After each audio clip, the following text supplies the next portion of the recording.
За сайн байцгаана уу манайхаа Mongolians in Australia подкастын маань 72 дахь дугаарыг эхэлж байна. За өнөөдрийн дугаараар Сидней хотоос Dana Beauty салууны үүсгэн байгуулагч Данагийн Нандин цэцэг орж байна. Тэрээр Монголд эрүүл мэндийн шинжилгээ ухааны их сургуулийг 2017 онд био анагаахын ангийг төгссөн ба Австральд 18 онд иржсэн байна. Тэгээд одоо Сидней хотод Dana Beauty салууныг нээж бизнесээ амжилттай авч яваа ийм нэгэн мундаг монгол бүсгүй Нандатайгаа ярилцахад бэлэн болоод байна. За, Мельбурний монголчууд маань миний монгол наадам 2024 нэртэй баяр наадмаа 6 сарын 30-ны өдөр Мельбурн хотын Санкилда далайн эрэг дээр зохиогдох гэж байна.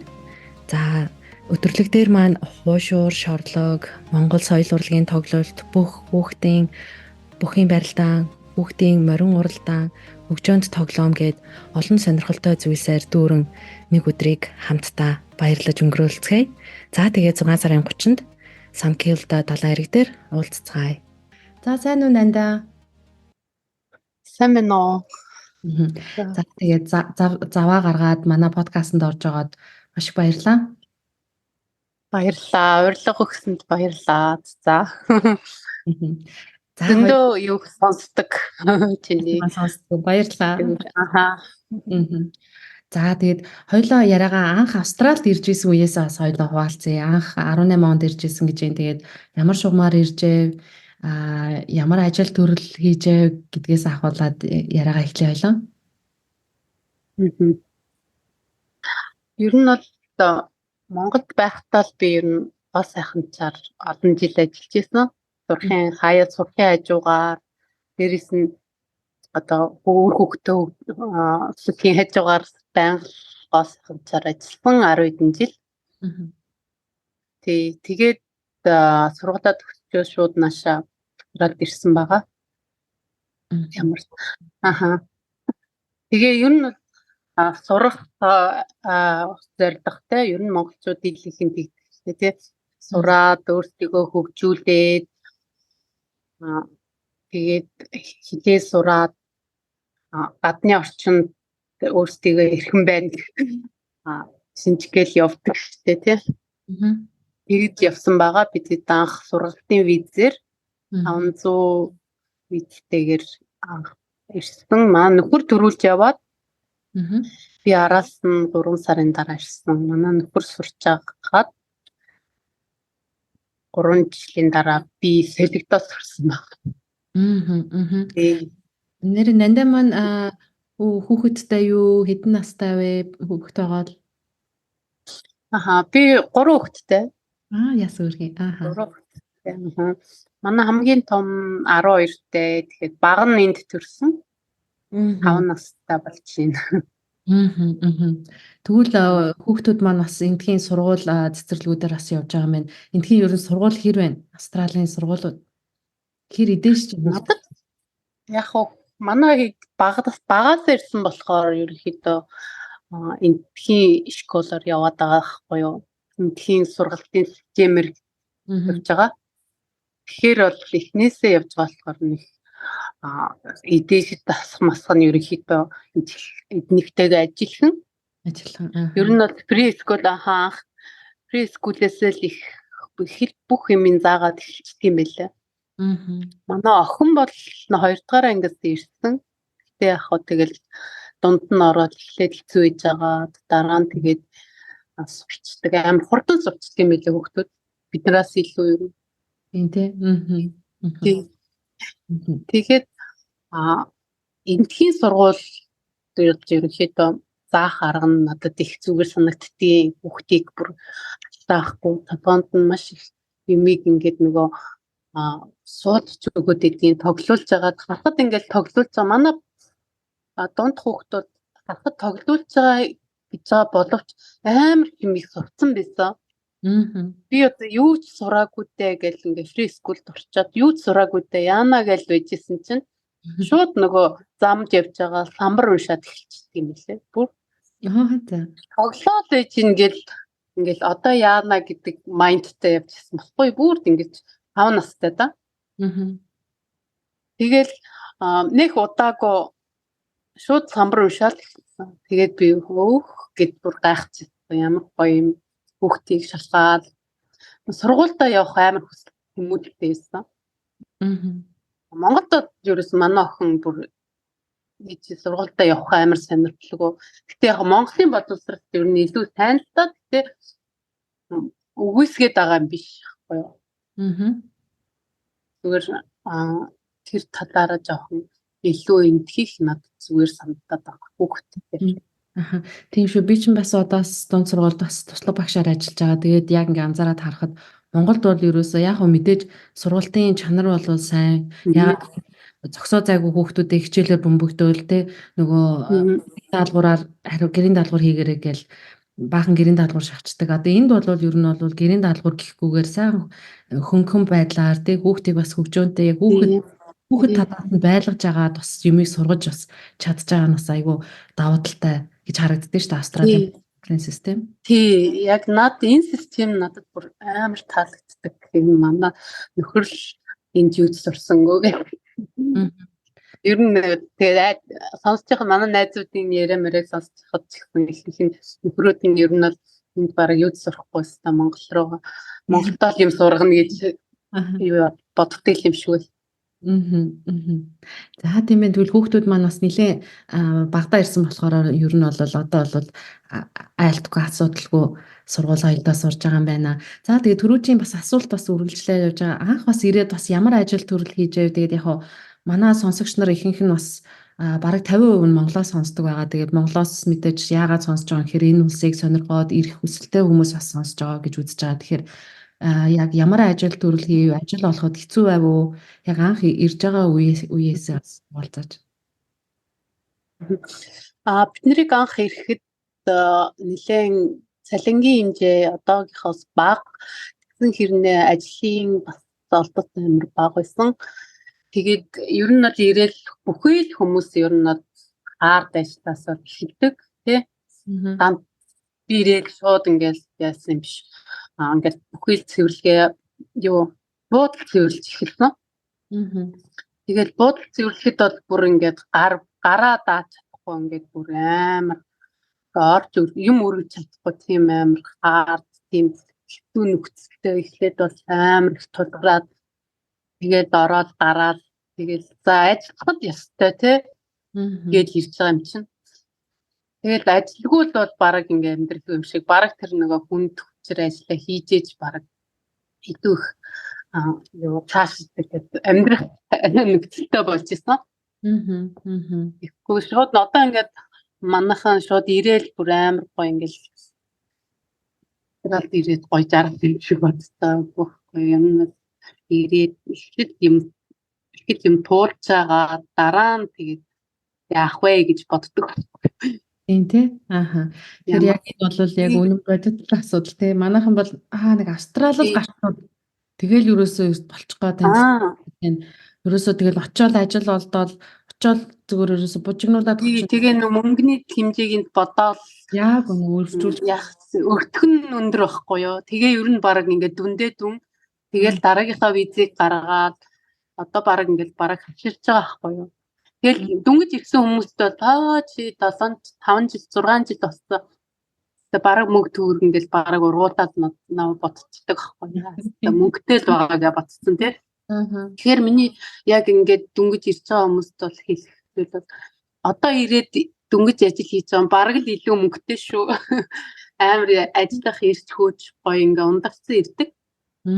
Одоо ингээд олон жил болоод бүр ингээд нөгөө туйл эцэж татна гэдэг бас юм болдог байхгүй юу. Тэгээд нэг амар их тэгж ерөнхийдөө байгаа мөнгөндөө болгоол тий амар хаард ажиллахаас их биширдэг болсон. Тэгээд нэг мөнгөтэй бол биш байгаа шүү. Тийм тий. Мөнгөтэй ингээд бас одоо нэгээс ингээд яг гадна талаас нь харахад хүмүүс амар их мөнгөтэй ингээд мөнгө цөглүүлээд одоо нэгээд ингээд явж ийн гэж харагдах байх та. Гэвч нөгөө эн чинь бас их юм туулж ажиллах. Тийм шүү дээ. Одоо тэгээд нээсний дараа амар болсон асуудалтай тулгардаг юм гэсэн. Тийм шүү. Түрүүн нандаа маань хэлсэн бас нэг үг байна л да. Яг сүүл бараг ирж байгаа хүмүүс илүү өндөр цалинтай тий боломжтой нөхцөл бүрдсэн. Тэгээд цалингийн хэмжээ нь хүртэл айгүй өндрөөр сонсогдчихлээ л да. Би тэгээд хөөх сонсож байгаа бас ирсэн хайзынхаа бас нэг цалингийн сонсож байгаа хөөх би ч одоо анх 11 онд ирж байгаа чинь тэгжилүүл гэж бодож байгаа юм чинь. Тэгээд хүмүүс ирээд л одоо бид нарыг ингээд бараг тэгэх хэвээр одоо сүулт ирж байгаа хүмүүс одоо бараг кэйл гэх хэвээр одоо бараг мөнгө төр бараг өгөх хэвээр ч юм уу тэгээ бараг ингэж үзэж байгаа.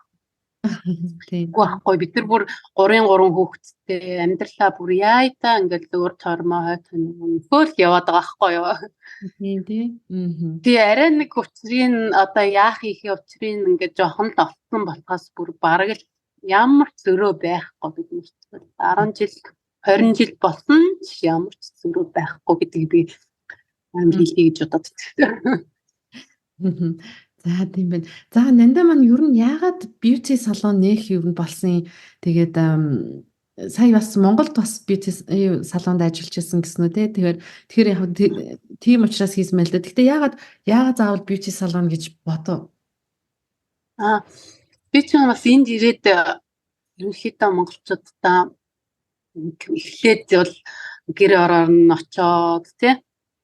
Тэгэл үйлчлүүлэгчээ татахын тулд хаасайгүй л явсан баг энэ Сиднейг баг нөхсөн үеийн бас баг төөрөн явж ээж үйлчлүүлэгчтэй болоод тэгээд дараа нь би гэртээ хийж эхэлсэн байхгүй басна.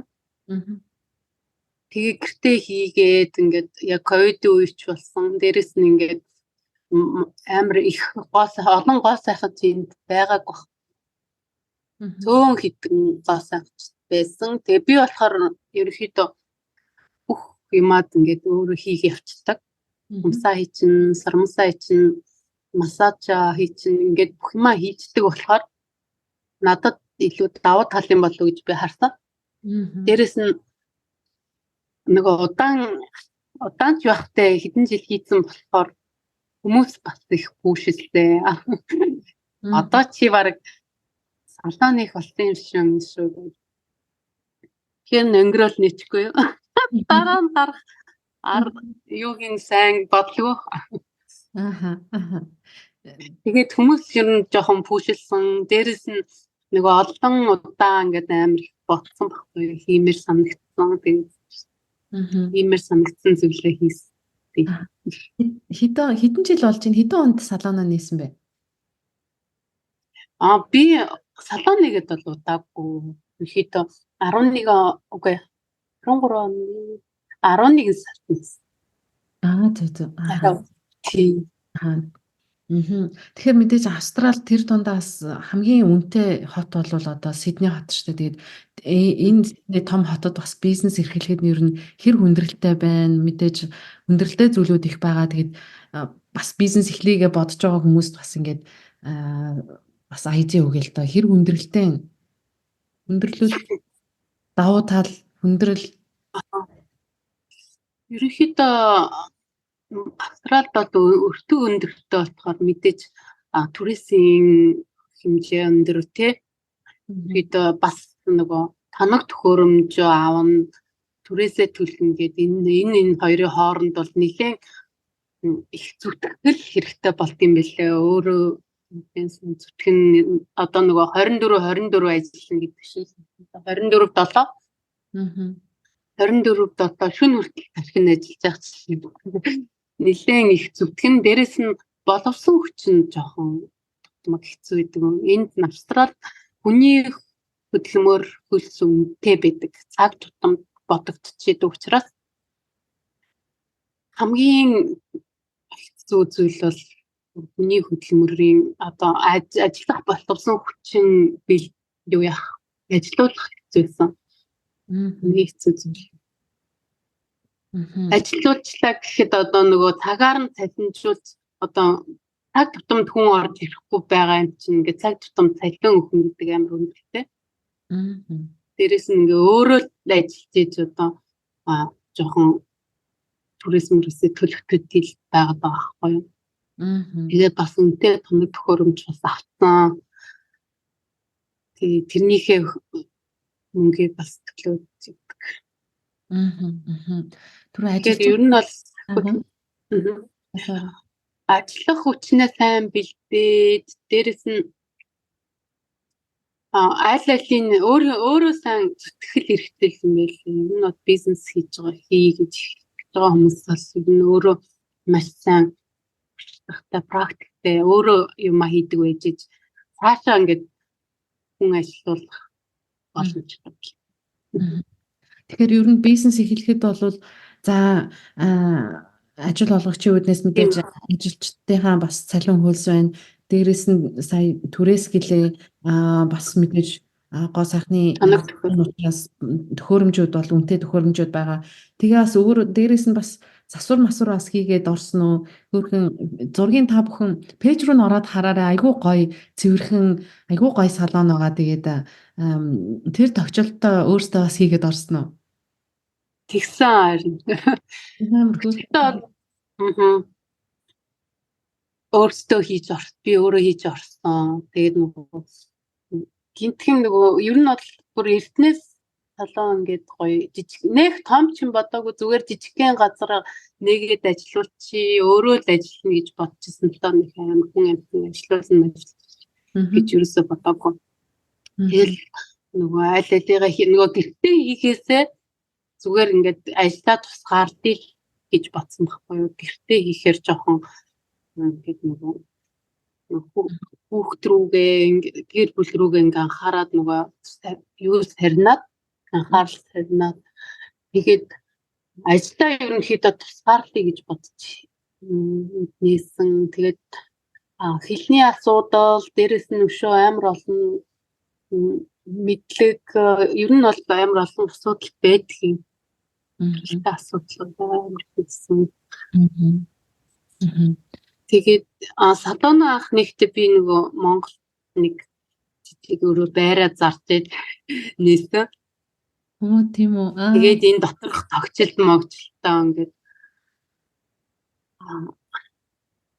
өөрөө ингээд бүр толгоондоо бодоод тэгээд зарим юм дээрээс айдиа аваа, зарим хүмүүсээс санаа аваад тэгэл хийж эхэлсэн.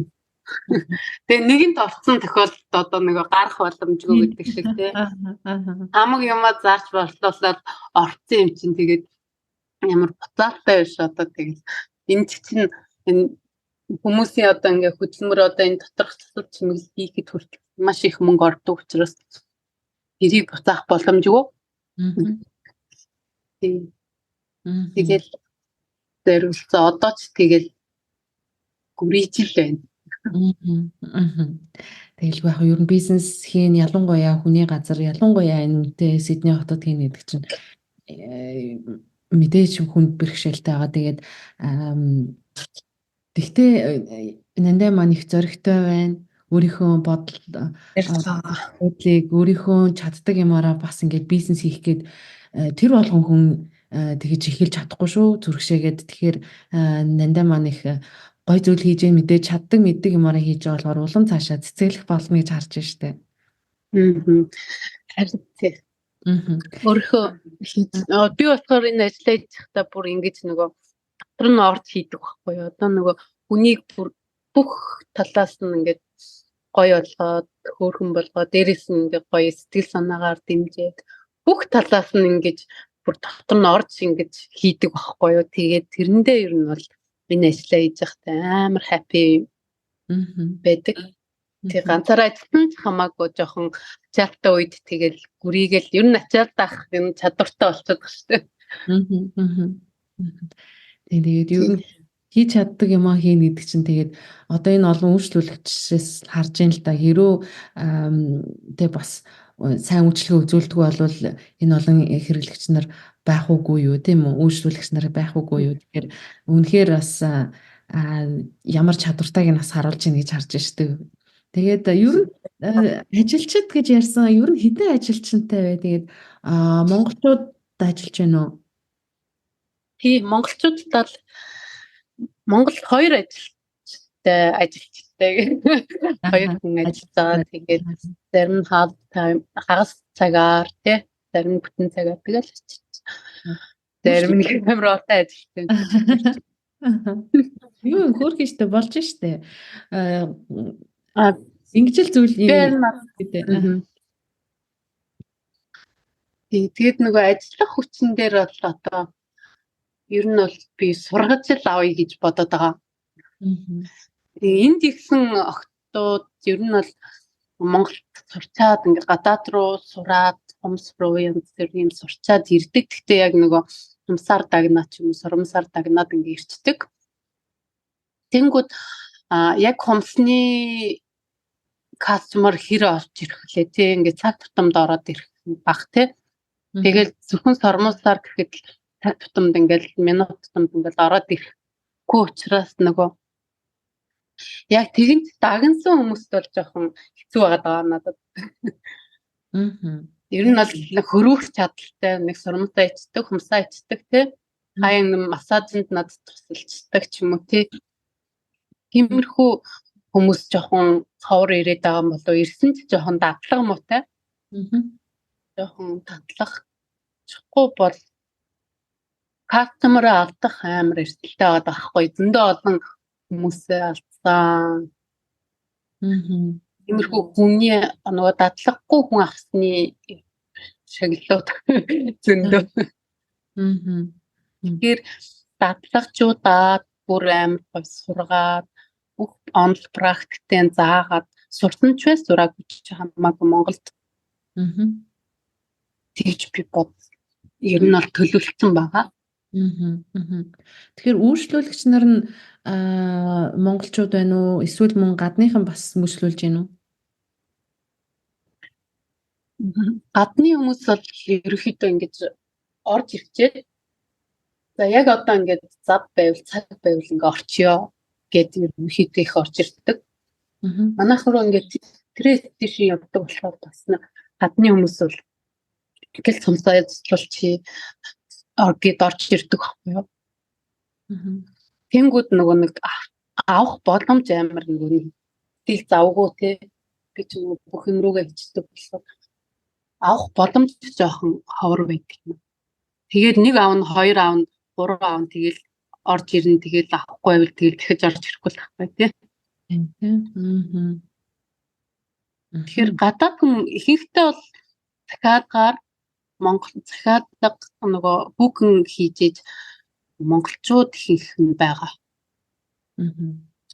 Байнгын үйлчлүүлэгч. Байнгын үйлчлүүлэгч бол ерөнхийдөө дийлийнх нь монголчууд. Монгол цадандаа орох туртай. Дээрэс нь гоё монгол хүнээс үйлчлэгээ авах нь илүү тай байдаг гэж үздэг хүмүүс монголчууд. Тэгээд бас нандаа маань бас ер нь сайн дурын бас үйл ажиллагаанд оролцдог шиг санагдлаа. Түрүүн би бас нөгөө лантун тохоо Австралийн нөгөө багийн лайфыг бас сонсч ирсэн. Манай Нандагийн Dana Beauty салоны бас нэр гарч илээ. Тэгээд зохион байгуулалтад оролцсон ивент итгэсэн гэд сонсогдчихжээ. Тэгээд бас тэрэн дээр бас яг энэ бичлэгийг хийхээс өмнөхөн бас үзчихсэн болохоор бас Нандагийн маань салоны нэр гарч ийн, Нандагийн нэр гарч ийн гэд бас харж ирсэн л да. Тэгээд итгэвтэй оролцдог юм байлээ. Тэгээд баярлалаа. Тэр юун дээр үйл ажиллагаан дээр их гоё болсон. Тэрэн дээр очсон уу? Family Fun Day. Очсон. Би очиод харин хүмүүс гоё мейкап хийгээд дээл өмсөж байгаа хүмүүс нүрийн дуудчихъя гэж утсан чинь нэг сонирхохгүй болохоор тэгээд байлаа. Уул нь гоё үйлчлэгэнтэй гоё юм биш үү? Харин тий уул нь яг мэдхгүй болохоор хүмүүс ингээд зарлж марлаагүй тэгээд мэдхгүй болохоор тэгээд би нэг хүчлийг хүүхдүүдэд жоохон тоглоусыг явцсан шүү дээ. Гоё өдөрлөг болсон байлээ. Тий гоё болсон яар нэгстэй гоёлсон. Энэ жил бүр янз янз. Тэгээс чи өөрөө хажуунд нь байсан гоё болсон баг тий. Тэгээ Мельбурний монголчуудын бас наадам бас 6 сарын 30-нд бас болох гэж байгаа шүү. Тэгэхээр бас манай Мельбурнд байгаа монголчууд маань бас хүрэлцэж ирээд фри ивент байгаа. Тэгээд хүүхдүүдэд авчираад сайхан соёл урлаг хошуур, шорлог гэд ер нь бол аль болох бүхэл наадмын өнгө үзэмжийг бас Сандкилда далайн эрэг дээр бас үзүүлэхээр бас зорж байгаа шүү. Тэгээд манайхан бас 6 сарын 30-нд бас ирээрээ. Мельбурнд байгаа монголчууд магадгүй өөр хотуудад байгаас монголчууд маань бас Мельбурнд ирж таарах юм бол бас монголчуудын наадмаар ирээрээ. Энэ жил бол нэлээд эрт болж байгаа. 6 сарын 30-нд Сандкилда бич дээр болж байгаа шүү. За тэгээд ямар ер нь үйлчлэгээ үзүүлж байна салон дээр? Яг ер нь ихэнхдээ үйлчлэгээ ямар үйлчлэгээ нь өөр цаг авч бүгдийг үйлчлүүлэх үү те? Ерөнхийдөө цаг авч үйлчлэн тэгэхгүй бол жоохон давцаад байдаг юм. Манайхан зарим тэгээд цаг авахгүй би цагаа давцуулна жоохон гоё юм болно. Манай ер нь бол монголчууд нөгөө нэг ер нь намайг ингээд сонсч ивэл намайг бас ойлгоорой гэх гээд байхгүй юу. Яг тэгвэл бидний нөгөө монголчуудын завтай болдог цаг нь ижилхэн баггүй юу ерөнхийдөө.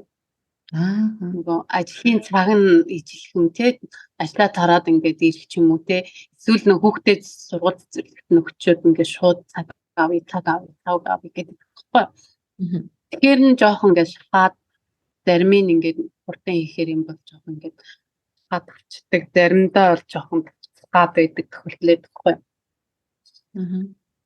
Тэгэхээр энэ нөгөө нэг цаанаасаа тийм одоо ажил төрлийн цагийн зохион байгуулалт монголчуудын дийлэнх амьдралын хэв маяг ижилхэн байгаа болохоор би бүр яаж чаддгүй юм. Тэгээ зарим хүмүүс тэгээд нөгөө тавцууллаа гэж комплайн гаргадаг монголчууд нэр. Тэгээд шив асуулаа. Ямар үйлчлэгээ? Манай дээр нэр гоё сүүлийн үеийн аппарат ирсэн. Ер нь бол би судалж хагаад экспод оролцоод Австрал дэлхийн хэмжээний экспонуудад оролцоод Австралид болсон нодлон жил болсон баггүйсэн сар. Тэгээд ер нь тэн дотор маш их том экспо болсон. Бүх тоног төхөөрөмж ингээд дэвшилтэт технологиуд экспо болсон. Тэндээс би судалж хамгийн сайн бүр 23 оны аварц авсан тийм аппаратаар үйлчлэх юм монголчуудтай гэж бодоод авсан байгаа. Тэгээ энэ аппарат маань ерөнхийдөө олон аппаратны нэгд болсон про болсон аппарат байхгүй про гэдэг одоо томоро гэсэн. Яг салгаад тусдалтай байдаг аппаратуудыг нэг болгосон байхгүй. Тэнгүүд манайхан нэг арьс арчилгааны өшөө арьс залуужуулах, эрүүлэх болгох гэдэг аппаратуудыг лазер гэж ойлгосон. Лазерд ороод хаширсан хүмүүс байна. Тэр ингээд нөгөө лазер гэж ойлгосон. Лазерт оруулаад одоо болохгүй гэдэг ойлгосон. Биш байхгүй юу? Бас арьс чангалан, арьс эрүүл болгоно, тий? Арьс эрүүл болцоод IPL аппаратанд орно. IPL аппарат маань лазертайгаа ерөнхийдөө төгсдөө цацраг нь их хүчтэй юм бол сүүлийн үеийн дэвшилтэт технологи байгаа IPL үс ургалтанд бол тэрхүү хүмүүс их ордог. Үсний ургалтыг зогсоох газар. Дээрэс нь арьс чангалах, арьс эрүүл болгох үйлчлэгэнд тэрхүү орж байгаа. Дээрэс нь бас нарны нөсөө толгов өвчлөөс арилгах. Бүдгэрүүлэх тийм үйлчлэгэнд манад тэрхүү ордог. Би өмнө бол лазер янз бүрийн лазер дээр ажиллаж байсан. Дээрээс нь одоо лазерын эффектүүд дээрээс нь ингээд нөгөө урдаас орж ирсэн ч юм уу сайн биш лазерыг бас ингэж авч үзсэн. Тэгээд авч үзсэн гинэ нөгөө харж ирсэн. Тэгээд ер нь бол хамгийн сайн судалж байгаа дээр гоёыг авъя гэж бодож байгаа энэ аппаратыг сонгосон байгаа. Global Beauty Group-ийн Prolax гэдэг аппарат байгаа. Ultralax Pro. Энэ аппаратн дээр мань рин удаан арилгах, бүдгэрүүлэх, дээрээс нь нөсөө толгой одоо нарны нөсөө толгой Гормоны нөсөө толб бол жоохон хэцүү. Ер нь бол жоохон хэцүү арилт юм билээ. Гэхдээ бол арилгах нэгээл үрийгээл байгаа би. Тэгээд өвчлөөс арилгах, бүдгрүүлэх, шивээс арилгах. Шивээс бол амар сайн арилж байгаа. Эхлээд яг жоохон аппарата өөртөө ингээд сайн аппарата өөрийн болгох бол жоохон цаг хугацаа орсон. Тэгээ одоо яг гоё өөрийн болгоо. Бүгд шараагүй орсон. Маш их юм суун зүгээр нэг ингээд үзчихгүй. За тэгэхээр доороос мэрэгжлийн гоё том аппараттай тэгээд бас ингээд нандаа маань өөрөө ингээд тэр аппаратаараа үйлчлээд та бүхэндээ үйлчлүүлэх нь тэгэхээр Dana Beauty салоныхаа бас хаяг утас пэйж энэ бас доор комментароос оруулаад тэгэхээр та бүхэн маань бас ороод хараад Сиднейд байгаа монголчууд маань бас өөр хотуудаас ирээд бас энэ салонаараа үйлчлүүлээрээ. За тэгээд ер нь подкастын маань хугацаа өндөрлөгт өгч байна. Тэгээд сүүлийн асуулт ирээдүйн зорилгын талаар асууя. Тэгээд ирээдүйн зорилго бол одоо зөндөө л байна. Тэгэхээр эхний очирт би хүмүүсээ гоё сургая гэж бодоод байгаа. Тэгээд ерөнхийдөө өөрийн дадлага туршлагаар тэгээд дээрэс нь нөгөө мэрэгжлийн бас багшаар нөгөө онл практик бүх юм гоё ингээд заагаад тэгээд сургаад авна гэж бодоод ажилчин авна гэж бодож байгаа. Дээрээс нь дэлхийн хаан очиод ажиллах боломжтой тийм